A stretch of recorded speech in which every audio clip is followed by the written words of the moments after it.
Hello and welcome to your English news broadcast live on ERi-TV. It's exactly 10:30 p.m. on Eritrea's local time from our headquarters, live with your domestic and international news in brief. I'm Zahra Badouri. But first, we'll begin with your major headlines for this hour.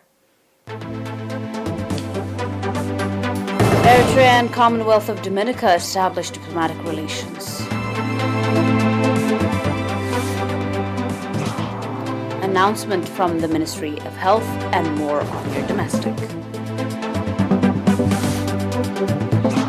On your international, Taliban seized district on outskirts of Afghan's capital, Kabul. IDF strikes Hamas leaders aimed heavy rocket attack, major riot in Litad. Welcome to your domestic in brief. Eritrea established formal diplomatic relations with the Commonwealth of Dominica. The joint communique formalizing diplomatic relations with the two countries was signed on 11th May 2021 at a ceremony held at the permanent mission of the Commonwealth of Dominica to the United Nations in New York.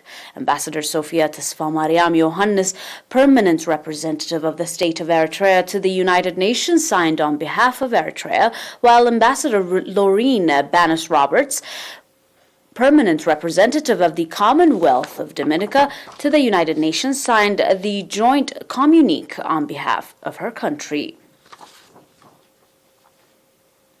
And on your health report, 4 patients have been diagnosed positive for COVID-19 and tests carried out today at quarantine centers in Barantu 2 and in Agordat 1 in Gashbarka region and in Asmara Central Region 1. On the other hand, 12 patients who have been receiving medical treatment in hospitals in the southern Red Sea region have fully recovered and have been discharged from these facilities. The total number of recovered patients to date has accordingly risen to 3,639. While the number of deaths is still standing at 12. The total number of confirmed cases in the country to date has increased to 3,822.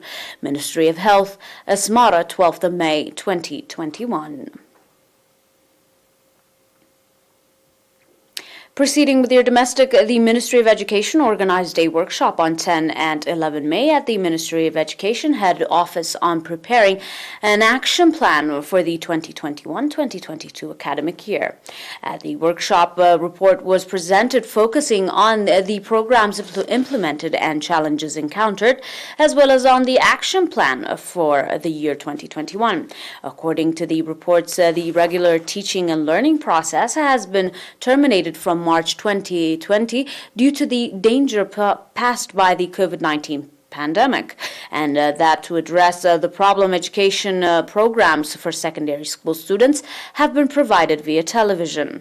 The report also indicated that the Ministry of Education, in cooperation with the Ministry of Health, has been organizing awareness-raising programs for students on the COVID-19 pandemic and has been supplying sanitizers with the opening of the regular teaching and learning process.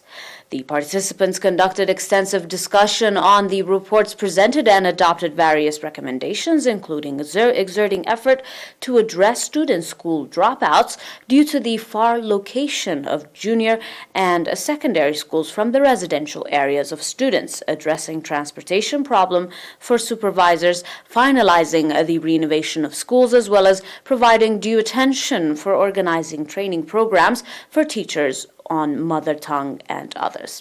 Speaking at the event, Mr. Petros Hailemariam, DG of the Research and Human Resources Development, said that the COVID-19 pandemic is still imposing a threat in the teaching and learning process and called on stakeholders to provide due attention, indicating that regular education of 2021 to 2022 will start in September. Mr. Petros called for early preparation. He also said that consultation with concerned institutions will be conducted to address the problem that have been raised in the meeting.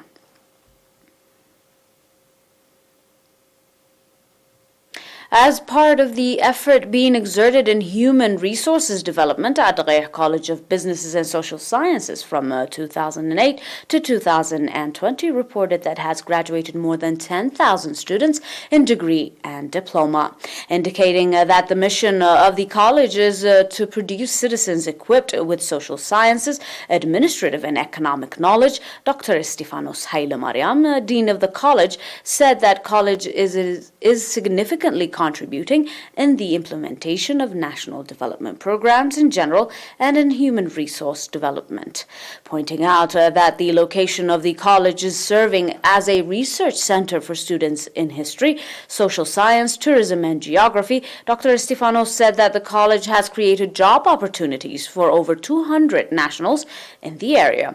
Dr. Stefanos went on to say that the college is exerting a strong effort to realize the objective of the college and play due part in the nation development drive.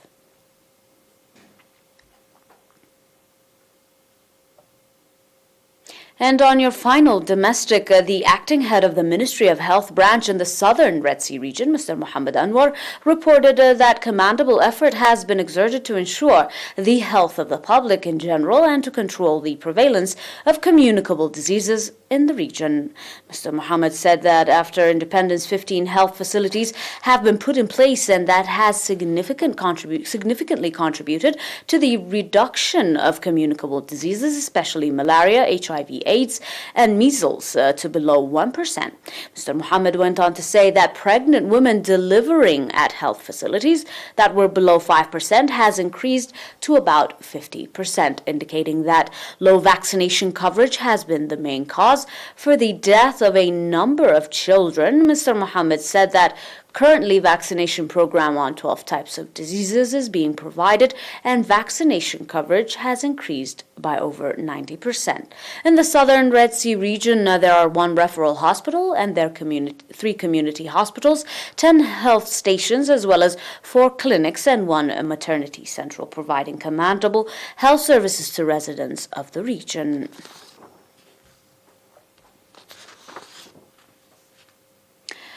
Stay with us for your international news after this short break.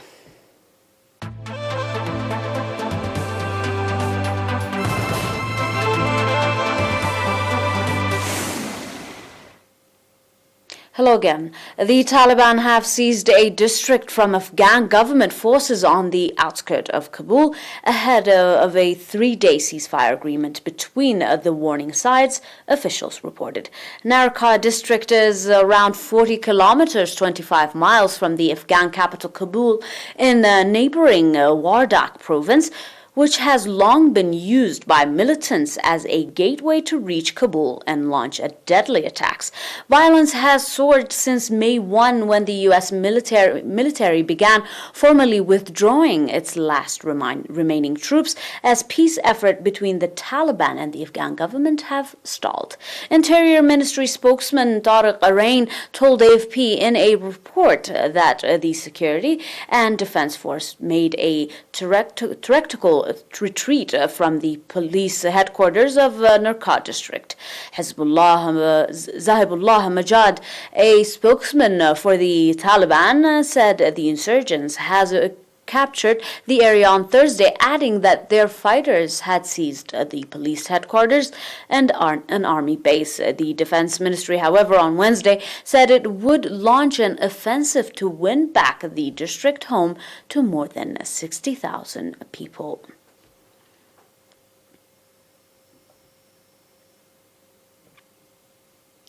And on your final domestic, the Israeli Defense Force says that some 200 rockets were fired towards Israel from the Gaza Strip from Monday night to Tuesday morning, dozens of which were intercepted by the Iron Dome missiles.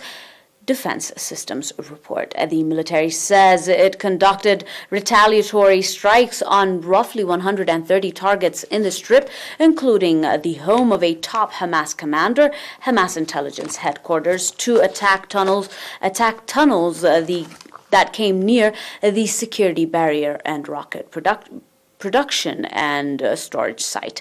The IDF says it has also killed at least 15 Hamas members who were launching rockets at Israel. According to another source, rocket and sirens are surrounding Israeli communities near the Gaza Strip as terrorists in Gaza continue to fire rockets and mortars into Israel. The sirens go off in Matvichem, Amos, Tuzhar, Ohad, and Yeshua, where there are no immediate reports of injuries or damage until yet.